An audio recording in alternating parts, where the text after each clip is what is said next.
What can 160 years of experience teach you about the future? A lot, especially when it comes to protecting what matters. At Pacific Life, we've helped people and businesses confidently embrace the future with life insurance, retirement income, and employee benefits. With strategies built on strength and trust, and a promise to be here for you today and tomorrow. Ask a financial professional how Pacific Life can help you today. Pacific Life Insurance Company, Omaha, Nebraska, and in New York. Pacific Life and Annuity, Phoenix, Arizona. After 22 years on the radio, we couldn't stay quiet for long. We're Lori and Julia, still loud. Pop culture, gossip, books, TV, music, and probably a little too much laughter. Let's do this. Hey everybody, this is Lori and Julia, and we're still loud. Thanks for hanging out with us. Yes, thank you so much. So, Julia, would you say that both of our favorite things about Kelly Clarkson's talk show right out of the gate was her karaoke at the beginning? Which is amazing, where she takes covers. She just does covers. Yes. And makes them not even her own, because she does them how we expect them to sound. Or we don't expect them to sound. Right. And she can sing everything. Everything. She's so good. And so I do know that this season she's going to be covering, like she's going to do another Whitney song. She's never done a Queen song. They try and have her cover sometimes more obscure artists or up and coming. She's going to do some Maren Morris songs. Mm-hmm. And I do know, when her show kicked off, she did not address the death of her husband, Brandon Blackstock, right, who passed away from skin cancer in August at the age of 48. And so young. I have been so mad on her behalf at her husband, because if you listen to that last album of hers, which we did. Chemistry was the name of the album. Yep. It's all breakup songs and about being done wrong and dirty. And because she's not going to talk about it, we're going to talk about it. She isn't going to talk about it. No, she is. She's too classy. Well, she's got two kids with him. And even she let her show last spring be the subject of rumors when she was abruptly quit filming for 3 weeks because she went to be with him and her kids, because he had cancer and was undergoing treatment. Right. So anyway. You're so mad at him. Well, we knew when they split up, the rumor was that he had been fooling around, maybe in their marital home when she was taping Kelly Clarkson in LA. Right. There was a rumor that, she caught him red-handed with somebody. Then it wasn't a rumor, but when they split up, she had to sue him because he was double dipping. He was acting as her agent and her manager and getting 2 fees and basically screwing his own wife, literally and figuratively, on the business side.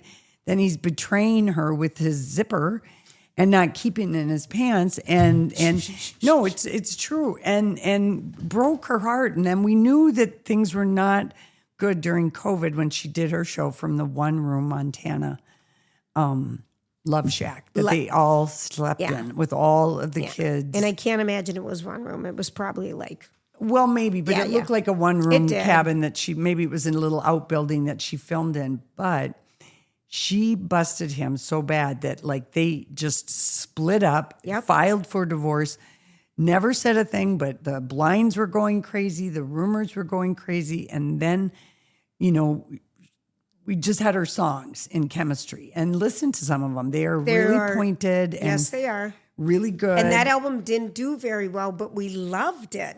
Some of the songs, it just, for whatever reason, airplay, apparently. Do you think after you have so many albums, people just don't buy the next one? No. Well, sometimes people don't want to listen to a breakup album, but it came out in 2023. Skip This Part, High Road, Me, the song. What was Favorite Kind of High? Yeah. Was released. Lighthouse, I Won't Give Up, but the words were she wrote all but 2 of the album's tracks. And if you read the lyrics, they're 100% about how she got betrayed. Well, then we find out this summer. Yes. Right? We find out this summer when he dies that the person he betrayed Kelly was her personal assistant. This to me is like the doggiest of dogs. It's a story as old as time. It is. I think I give the you neighbor, the best friend wife. Shania Twain and Mutt, whatever his name is, and the neighbors. Mutt had an affair with Shania's personal assistant. She did. And they ended up married, and Shania married the personal assistant's husband. And they're still married. Mm-hmm. You hear about this, best friends fall for each other's spouses. I mean, babysitters. Thank God we share just a brother. Yeah. Liev Schreiber fell in love with the babysitter. Yes, Jude Law fell in love with the nanny. Famously. These things happen, but it doesn't make me any less indignant on the behalf of Kelly Clarkson. No, of course not. And so we find out when he passes away in August that it's this woman who worked for Kelly for like 3 years. She was also married. She ends up living in the house. He fights her for money. I mean, she has to sue him. They kept a pretty good lid on what was really an ugly divorce, but I think she wrote him a big fat check, and she also gave him the Montana homestead and the 2 dogs. And this woman moved in with him. And when he died, we find this all out. And how do we find out? This is the worst of the worst. The obituary. Yeah. The obituary, the woman calls herself the beloved partner of Brandon Blackside. Lists his children, So she filled out the obituary. Yeah, she was his partner, and Kelly and Brandon weren't speaking, but she didn't even give Kelly, Kelly Clarkson, the mother of Brandon's 2 children that he has with her, because he also has 2 children from his first marriage. And she was not acknowledged in the obituary. Mm-mm. But we do know that Kelly went and was with him and brought the kids to him as he was dying because that's who she is. Yes. But to not acknowledge her. Yeah. And that I just don't even know how low that is. Like, how do you even go that low? It's lower than a man on a sitting dime. on a dime. I know what you're going to say. Yeah, I know what you're going to say. So it was so now we know she's not going to talk about it on our show. We're going to continue to get great covers and good interviews with people. And she's continuing her trend of being the only woman on daytime TV not to wear false eyelashes. You know what? Lori, look at how you pointed that out. Because she could. She has people who would probably do it for her. She doesn't like wearing them. Maybe she can't see the teleprompter when she's doing the karaoke. I kind of love, because she looks very real. Yeah, it's because she doesn't wear eyelashes. I've put my finger on it, Julia. That's kind of funny because I was always kind of wondering, because you're right. And I would wear eyelashes if someone did them for me. In a heartbeat. I'm so mad that I didn't wear false eyelashes a few weeks ago for Fashionopolis. You can't put them on, and you would have made someone do it for you. I was at the beauty salon, and someone could have done it. And the other thing I found out from that fashion affair. But back to this. Yes. Eyelashes make the difference. Oh, it's unbelievable. It's unbelievable. But what else did you find out? Well, I wore a T-shirt that said pearls are always in vogue or something. Pearls are always the right thing or something. Jacqueline Kennedy, black and white. Flatsy Patsy here. No one could read my T-shirt. I needed to stuff my bra or wear 2 bras and stuffing. Were the letters? When the print is out, people can read it. Lori. People were straining and hurting themselves to read my T-shirt. Okay. I see now. I think you're a chalkboard.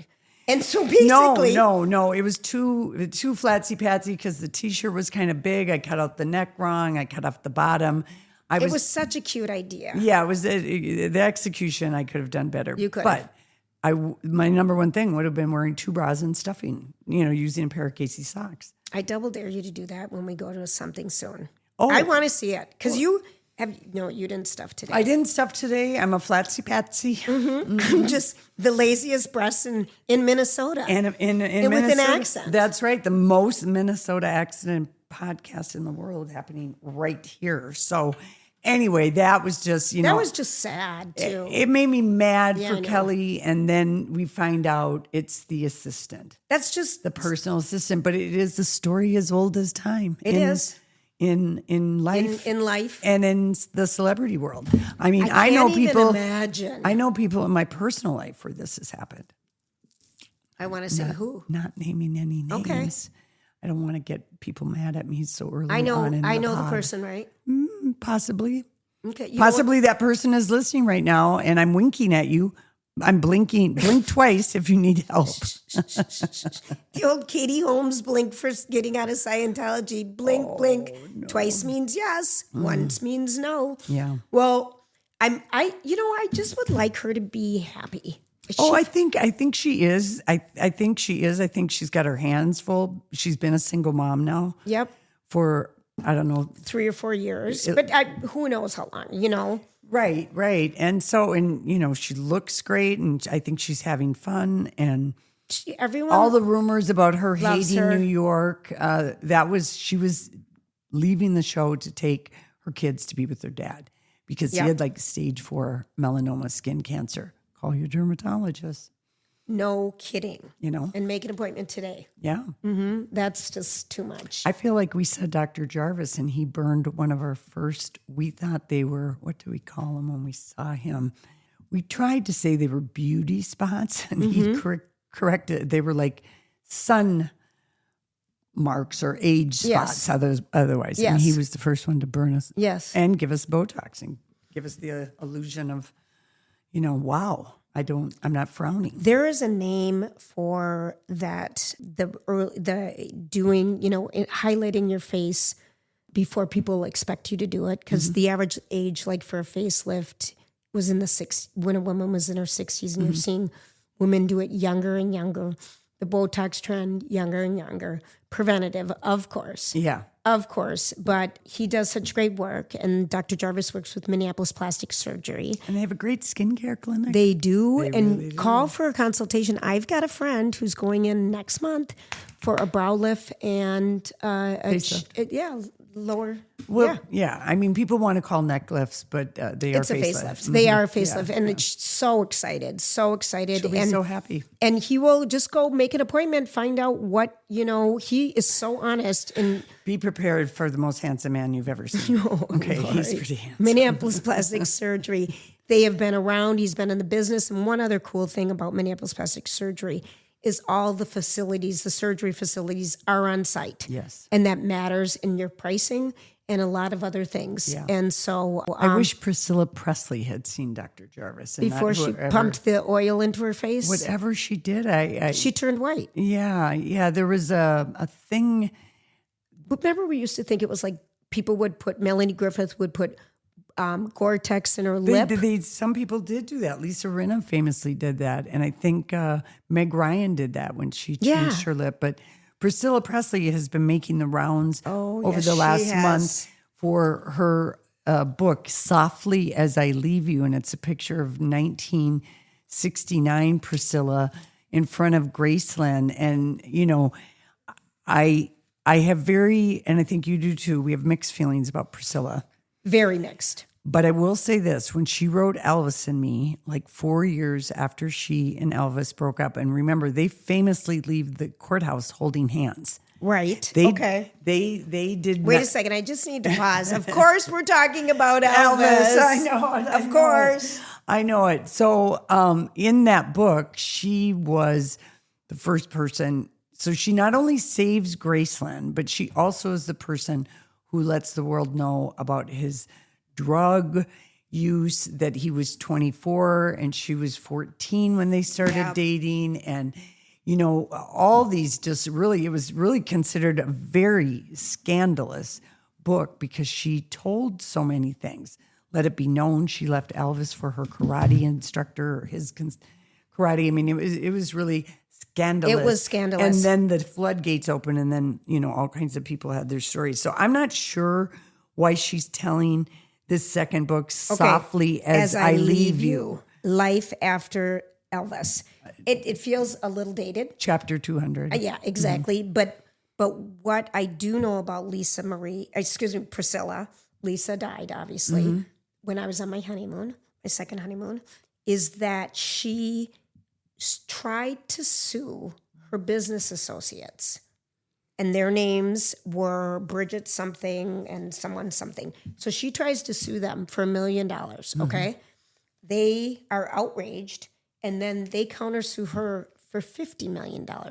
And one of the things that they're saying, basically, they're countersuing her, saying that she purposely took Lisa Marie off of life support too quickly because that's part of the suit. And Marty Singer, that lawyer, is her lawyer, Priscilla's lawyer. Yeah.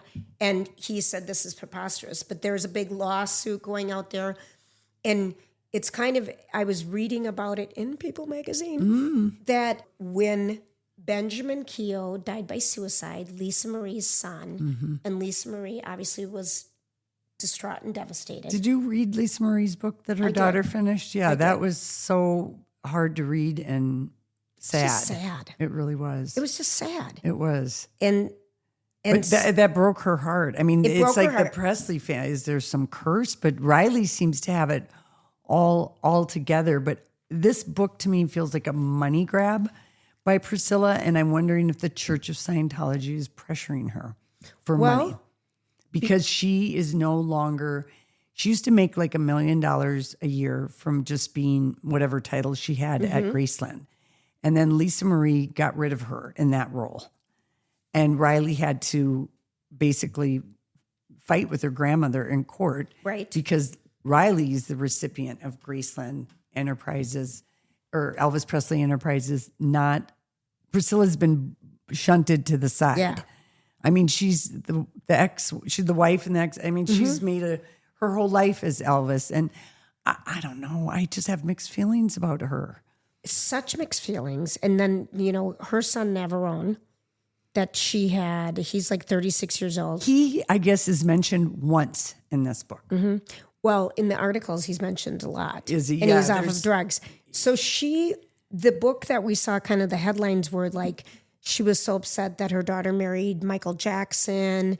And it was a lot of... I believe her about that. Well, yeah. Because Michael Jackson marrying the king of rock and roll's dad, that was always sketchy. So I'm on Team Priscilla for that argument. But again, life after Presley, Elvis, she doesn't need the money. That's what I think, because there's no way to paint. You can just say, well, 1956 was a different time, but she was 14 on base in Germany.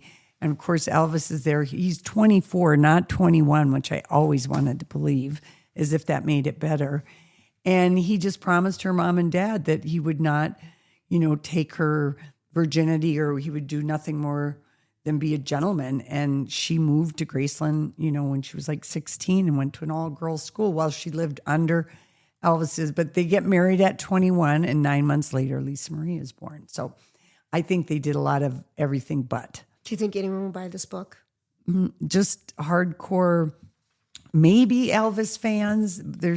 No. She's always credited, though. She saved Graceland, and she made the best museum for any musician in the world. I'll never get over Graceland Enterprising having to not work with Paisley Park, because they could have just made the most incredible museum together. I know. But there was all that family, kind of bickering about what to do with the estate. Because there was no will. Because they were there for a year. Yeah. Graceland.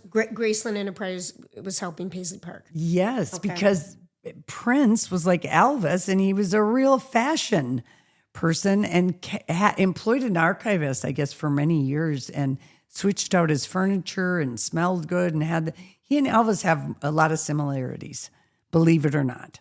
Don't get me going. No, I do believe it.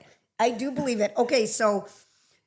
And I've often wondered, because she dragged Lisa into Scientology when she was 11, because Lisa Marie has a whole album. It was when we saw her at the Fine Line for your favorite concert. It started at 8 and ended at 9. No, it started at 9 and ended at 9:55. You were so excited.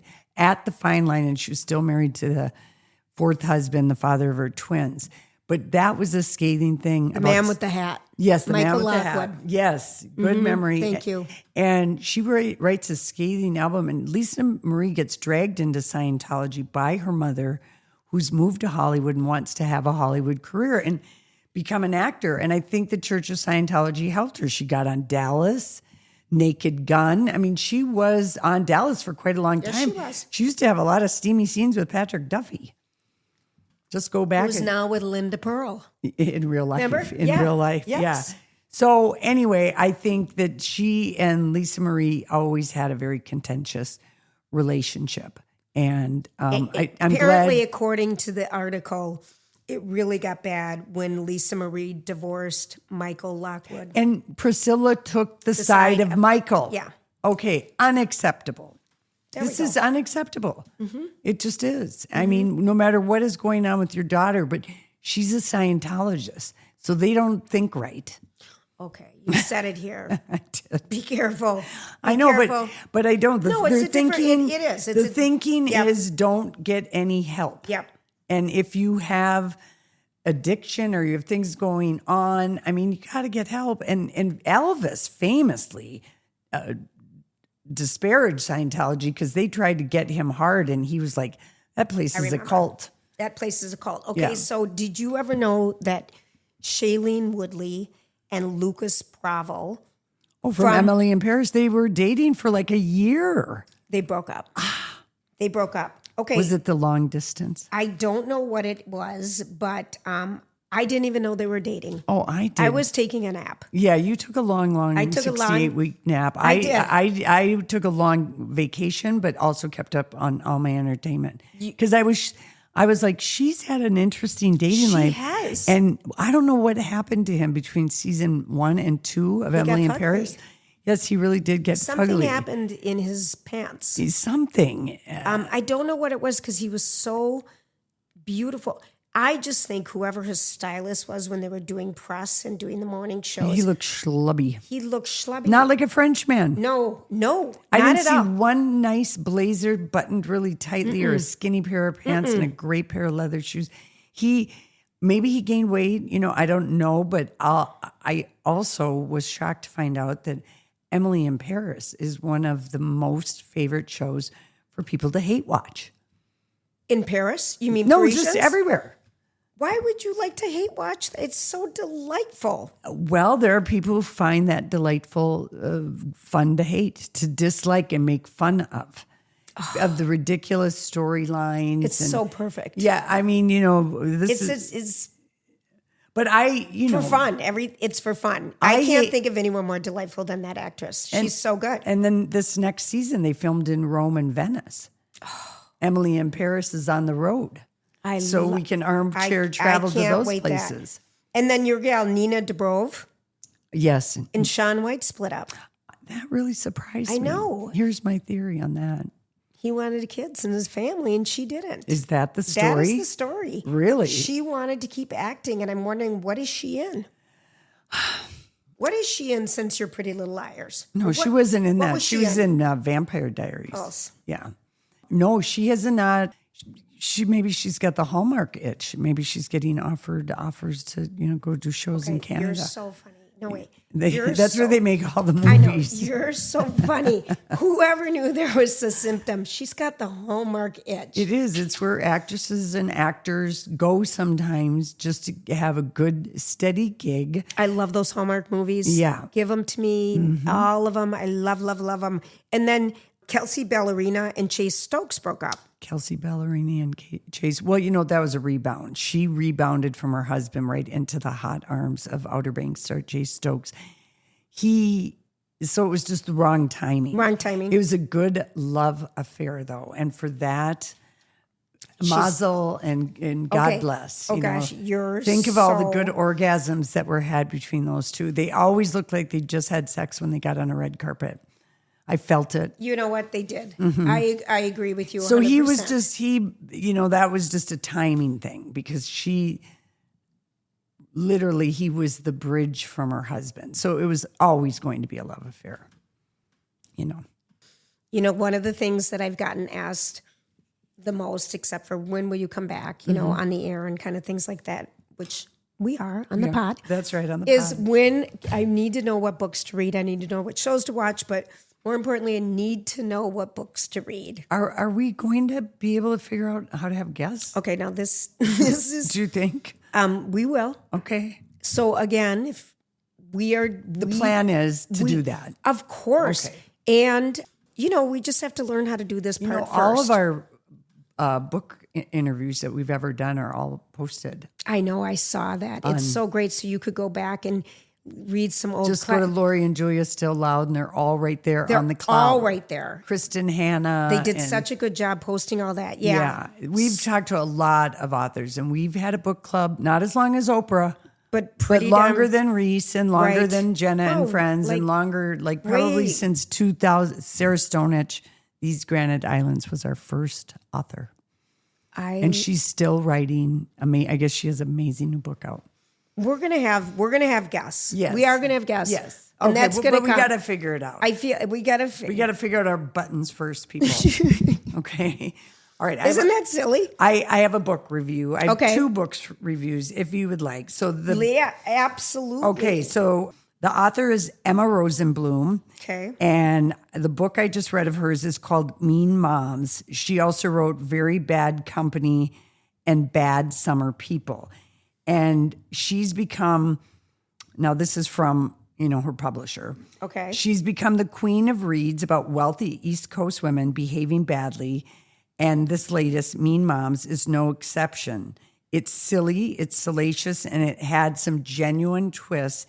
And if I were optioning Mean Moms for TV for Bravo, who would you cast? Be the Real Mean Moms of Manhattan would be the name of the show. Oh, really? It's all these moms at this prep school. I couldn't help but think about like Gwyneth Paltrow and other people that are notoriously, that have gone to these schools, and the incredible wealth and the incredible privilege and the demands and the part. I enjoyed every minute of this book. It is your type of book if you're just looking for escapism, and the fashion is described. There's some romance in it. There's some real life ponderings about marriages, Right. Even if you have a lot of money, it's still marriage. So there's an element of... Does that still stay? Yeah, that still stays. So it's kind of making fun, but it's also just, it was very You enjoyable. told me about it, and I'm on a waiting list. Okay, I'm on a waiting list. Mean Moms by Emma Rosenbaum. Mm-hmm. Rosenbaum. Okay. Yeah. All right. So the one that I loved was The Wedding People. And I think a lot of people read this book. Allison Espach or something. I think that's her name. But it's about, it came out in 2024, but it's still hard to get. Yeah. Because it's in such high demand. It's a good word of mouth book. People read it and tell people. It's a great, unexpected, I didn't know what The Wedding Guest was about, but the premise is it starts at this fancy hotel on the East Coast, where people are checking in, the wedding party people are checking in at the same time as this woman is checking in. And she has a chance encounter with the bride when they're riding up to the elevator. And this woman who's checking in solo is going to end her life. Yeah. And the story unfolds about how she got there, what was happening, and then she became just so immersed in this wedding. It's such a clever, fun. It was fun. Did it make you think? Yeah, but it was really fun. It was. I mean, suicide is heavy, and I know that. Right, I know maybe that. That's why. But that's why it strikes. But she was. That was the premise. That's just the premise. She states it right up front. This is, I'm done. Mm-hmm. Nothing is working in my life for me. When a book starts with a murder and then rolls backwards from there. And it does. So they... I got to read that. It's so good. And so many people like that. And it's tender. It's heartbreaking. It's just a good book. So that was The Wedding People. And I loved that. Yeah. I'll just give one more book. Please. Do we have time for one more book? This was on, I know a lot of people maybe have already read this. I don't know. I read it. Emily Henry, Great Big Beautiful Life. I loved this book so much. Give everyone the setup. Okay, so this woman is this eternal optimist, and she's still dreaming of her big writing break. And then this other guy, he's a Pulitzer-winning thundercloud of a writer, and they're both on this little crescent island in South Carolina to write the biography of this very famous woman who hasn't been seen in years, Margaret Ives. It kind of gave Loved me this book. Evelyn Hugo. Yes, like yes. that book. And she's interviewing authors. Yes, and she's this tragic heiress, this former tabloid princess and daughter of one of the most storied and scandalous families of the 20th century. And Margaret, who's like 83, I couldn't help but think of my mom, invites these two authors to be with her for a month and write. She'll pick one of them to write their story, but there's a mystery, and it just it reminded me of the Seven Husbands of Evelyn totally Hugo. Did. In it that totally it was did. such a sweeping saga, and I do love it because it was current day, and then Margaret also remembering stuff when she was in her 20s and 30s and all these things, and it kind of gave me a vibe of they were like a Hearst family. Absolutely. And anyway, it just genuinely touched me at the end of that movie or the end of the book. I'm sure the three we just mentioned are going to be movies. I mean, they've all kind of felt like they would be great movies. Yeah, well, everything gets optioned, Julia, but whether or not it gets made is another thing. We've been waiting for the Seven Husbands of Evelyn Hugo for 10 years. I just want you to know my mom picked that for book club at her place. Oh, they're going to love it so much. She's so delighted and thrilled about it. Yeah, because Evelyn Hugo is 88 and telling her story backwards. And I wonder, okay, here's a trivia for you. When we read that book, whatever year that came out, it's sitting on the table over there. Freeform optioned that to be a miniseries. And this was back when Freeform did the Big, Bold, Beautiful Lie, the PR show. I mean, they had so many good shows, but that's how long ago. That was AB, and then it became ABC Family or whatever. Yeah. They changed the name, but it has bounced from studio to being a movie, to being a TV, to being a movie. Taylor Jenkins Reid has sold it, but people keep optioning it. And someone needs to make it. You have to get two actresses. Right. You have to get an actress who can play 50 to 88, and you have to get an actress who can play 21 to 50. Okay, because you said to me the other day, could you see J-Lo doing this? Mm-hmm. Could you? I am still, ever since her last movie. You made the mistake of watching it. Okay. I did not pollute my mind with any of that stuff. Okay, that was when she came out, This Is Me Now. Yes, and her love letter to Ben, and I knew it was going to crash and burn. It was just so painfully cringy. And I just read stuff about it. I've changed a little bit about my feelings for her since that came out. Yes, of course. Ben's feelings changed about it when he saw it. I mean, they broke up. You can't put that much of your need out in the world. It's just a turn off. So needy. But the Buzz's Kiss of the Spider Woman is the remake. Well, it's a remake, yes. But Ben produced it. And he got the financing for it, and she may finally get some. When does that come out? Look it up. I want to say, I don't know if it's Thanksgiving or something like that, but I've seen trailers for it, and she did a thing on CBS Sunday morning. October 10th. There you go. It premiered at Sundance last year. It received generally positive reviews. Yeah. It's set to be replayed. You and I will not see this by the time this podcast airs. We're going to wait for this to stream. Let's be honest. It got 83% on Rotten Tomatoes. For me, I don't like musicals on screen for the most part. I guess Chicago was good, but I've never seen it more than once. Is this a musical? I always thought, is it a musical? Well, that's originally, I think it was. It was a movie. It was a movie, but it was based on a Broadway play. But I didn't know it was a. Oh my. Yeah. So anyway, well, she could be Evelyn Hugo or the person I really want, Eva Mendes. Oh, she'd be perfect. Now, she'd be perfect because she looks like the woman on the cover of the book in the green dress. She totally looks like her, so that's why. She does, but I just thought, well, if Ava wants to get back into acting, I just see her as Evelyn Hugo, the second half of Evelyn Hugo's, right? She's my dream casting for that, but it has been...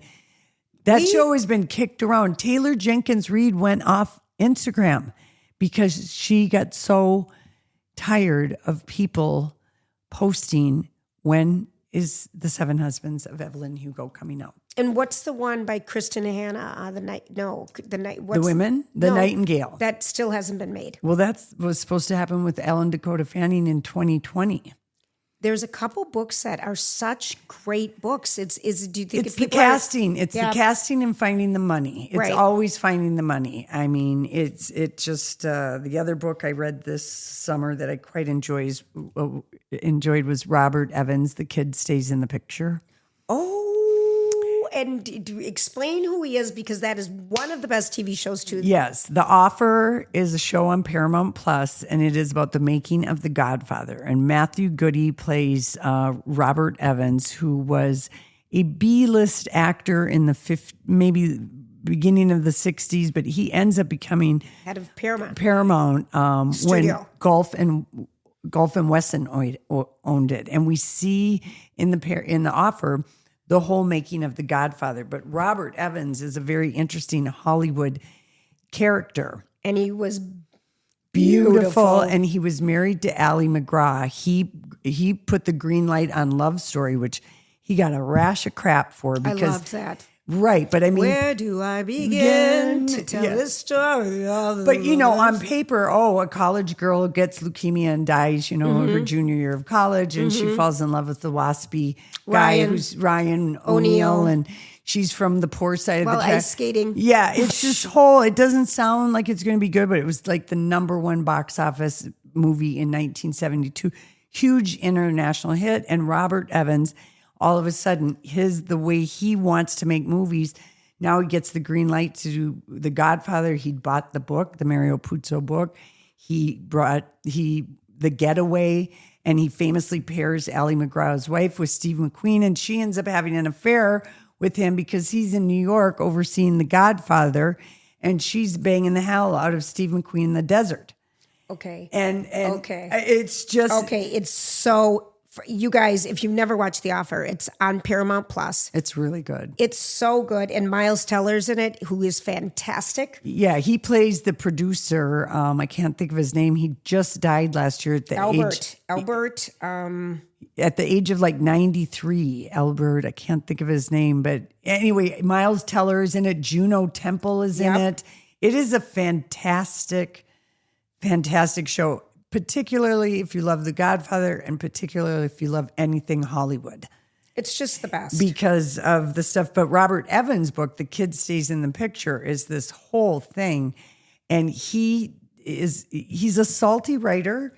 He very much, it seems like he dictated the book. But is this really his memoir, The Kid Stays in the Picture? And there's a documentary about this. And he really wrote, And he wrote it. And one of the stories I've gotten the biggest kick out of it, and I have been sharing it with single people. I shared this at the Fashionopolis I went to a few weeks ago. And I'm sure people are just waiting. What is she going to tell? What wisdom is going to drop from those lips? This is from Robert Evans. So he tells the story that he grew up in the same time in Hollywood as Warren Beatty. And, he's in his 30s when he takes over as the head of, he's like the youngest studio head. And he tells a story about Warren Beatty is so successful with women. We know this.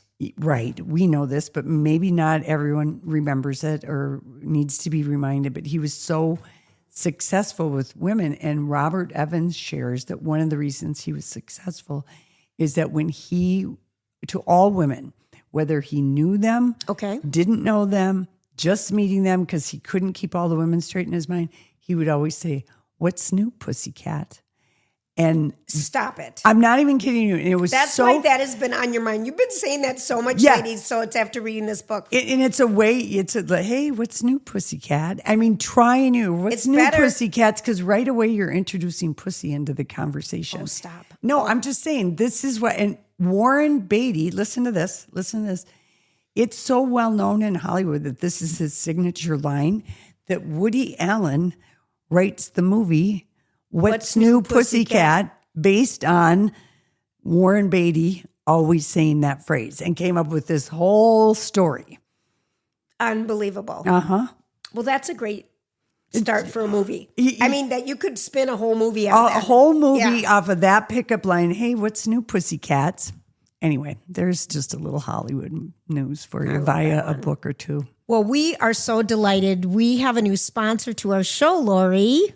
Borton Overseas. They are a Minnesota-based tour operator, and they take people all over the world. We just got back from an amazing trip to Paris, but their specialty destinations are Scandinavia, Antarctica, Africa, Iceland, Latin America. But we do have a very special Scandinavia trip coming up. Spectacular Scandinavia, and it's with Lori and I. And we have worked with Borton Overseas for the past 11 years. Yes, we have. Doing these amazing guided trips that they just put together the best itineraries. So Spectacular Scandinavia, we do have space available. It's going to be leaving the tour starts the 4th of May. That's right. Next May 2026 through the 11th with an optional add-on package, which I'm so excited. I'm so excited about this whole trip, Lori. Same. I've always, I've only been to Scandinavia once, and I've always wanted to go back because it's absolutely beautiful. But I was never sure how many nights do you go to Copenhagen? What do you do in Stockholm? How do you get to Oslo? And they take care of all that. They take care of everything for us. It's going to be an amazing tour. We're going to go on trains. We're going to go on a cruise ship. We're going to go on hiking and walking tours. But it's a beautiful itinerary, and it is a must-see destination that you want to go on a guided trip. And by the way, the ratings from our last trip to Paris, yes, excellent, excellent, excellent. We're fun to travel with, and it's just... It's such a delightful package. So what do we do? Go to BortonOverseas.com/Lori and Julia, or contact them for any of your travel needs if you're going to one of their fabulous destinations. You're not going to believe this, Julia. Who is writing a memoir?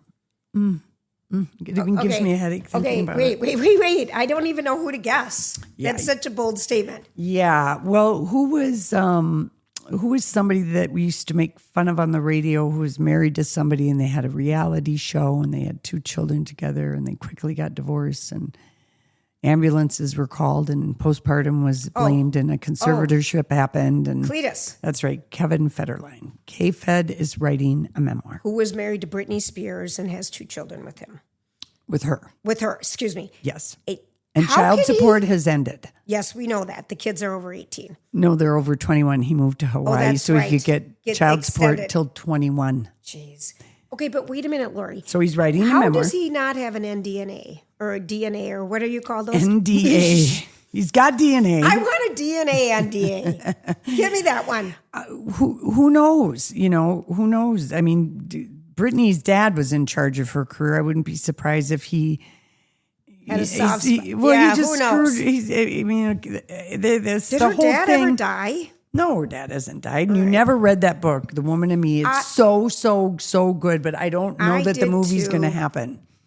I'm okay with that. Yeah. I'm okay with that. I feel I'm okay with not knowing anything more. Yeah.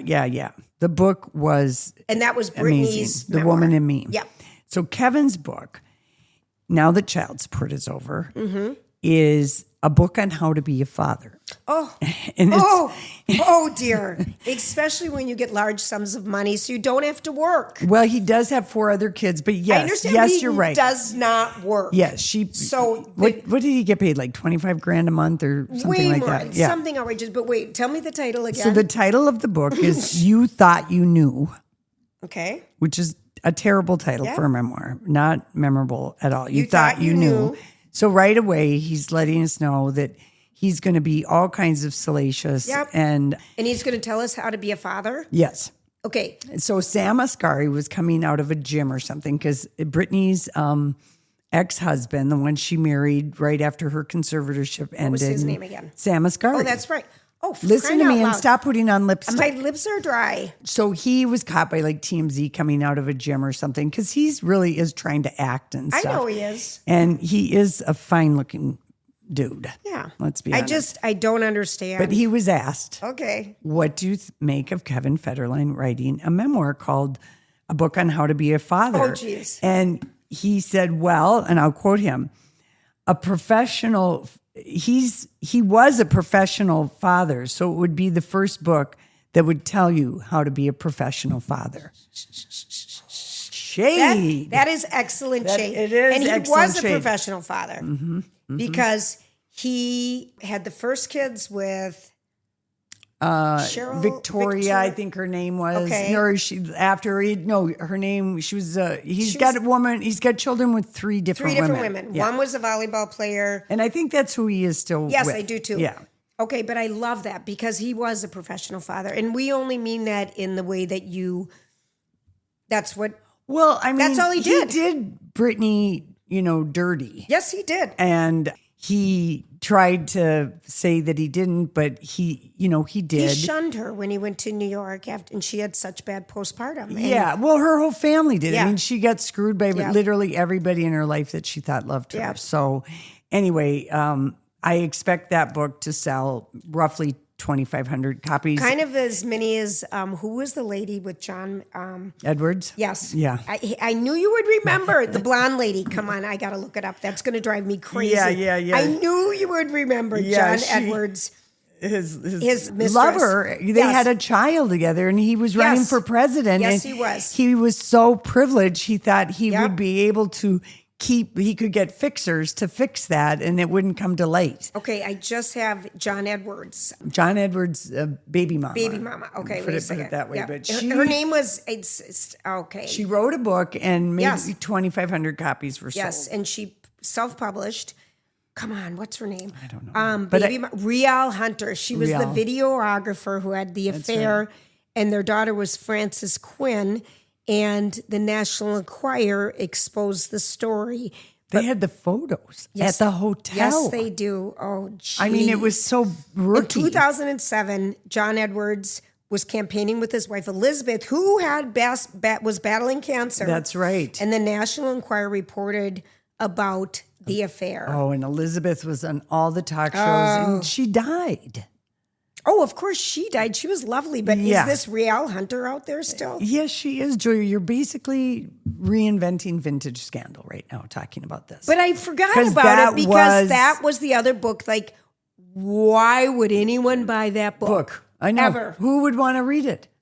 Right. Like, you blew up so many lives, and I mean, he did too. Of course he did. But he didn't write a book about it. Right, and then he was like, so beautiful. He schmoozed Bunny Mellon. Oh, that's right. Rich philanthropist, lady. Wasn't she the one that helped with the garden at the White House, Jackie Kennedy? With Jackie Kennedy. Because we read her memoir. And we did. That was a wonderful book. That is a wonderful book. But he got a lot of money from Bunny Mellon to take care of Rial, and he acted like it was campaign finance stuff. Right. It was just really, you can't get any sleazier. I mean, you can, but that was pretty sleazy. Pretty sleazy. And then she wrote the book, and then nobody read it. Nobody bought it. I feel like we had her on. No. Okay, but we talked obsessively about it the book because we couldn't believe it.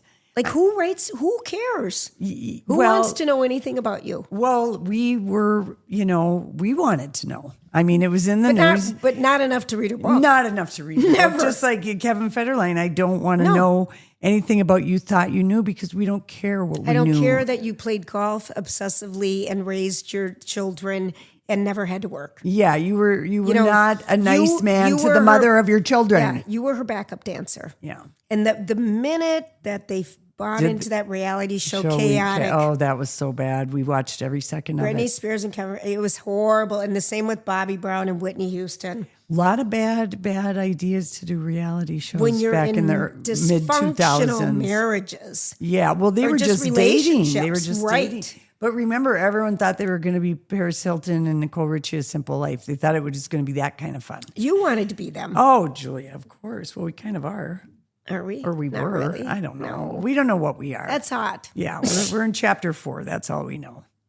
Are we? Is that what we're calling it? That's what I'm calling Chapter 4. I love it. Yeah. I love it. Can I just give a nod to somebody because we never, not being on a daily radio show, one of the things I miss is the notable lives of people. And yes, we covered Robert Redford, but wait a minute. You miss sharing them. I miss sharing. You still are obsessive. I still read. If you could see all the newspaper clippings that Lori has in front of her, I love the newspaper. I love that you do this. Yeah. Okay. Okay. So, and one of the reasons, I love reading is I always have good glasses from InVision. Okay, And Lori. you've busted out a pair from the InVision archive. They were an eyeglass whisperer for you too. I love these frames. Lori, I haven't worn these in quite a while. Yeah. and What kind are they? I don't know. Matsuda. They look like Matsuda. They have so many good lines at InVision. They have so many lines and such quality made glasses, and absolutely they can find something that works perfect on your face.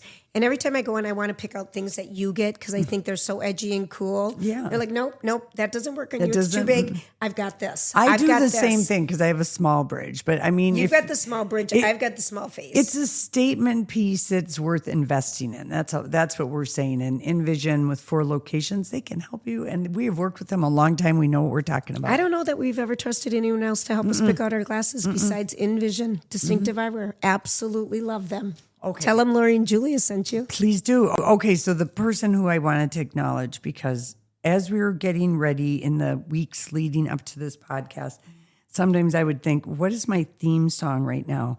And I would God. always All right, okay. What's my walk-on song? What's my walk-on Okay. song? And he passed away in September, but I want to give a thank you and a nod to Sonny Curtis at the age of 88. He was an amazing songwriter, and the song that he wrote that has Walking been on Sunshine. no, Oh. the Mary Tyler Moore theme song, "Love Is All Around."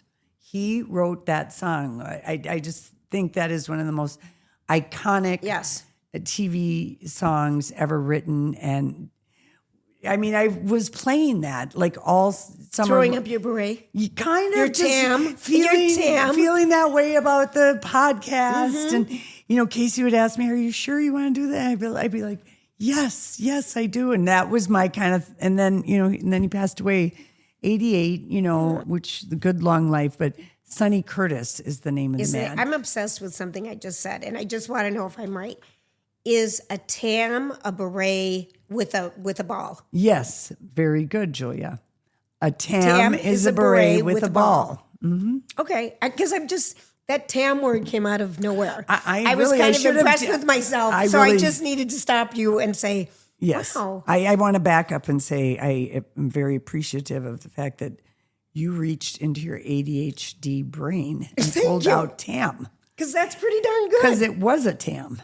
Yes, She did have had a ball on the end of that. She had a ball. So play that song today and just enjoy the beauty of those lyrics. Picture yourself walking around Lake of the Isles. If you're listening from somewhere else, if you come to Minnesota, you can walk around Lake of the Isles, go downtown Minneapolis, throw your tam in the air, and have a friend take a fun Insta that friends will actually want to see. I love it. All right. That's enough. Job done. Off we go. Off we go. Throw up your tam.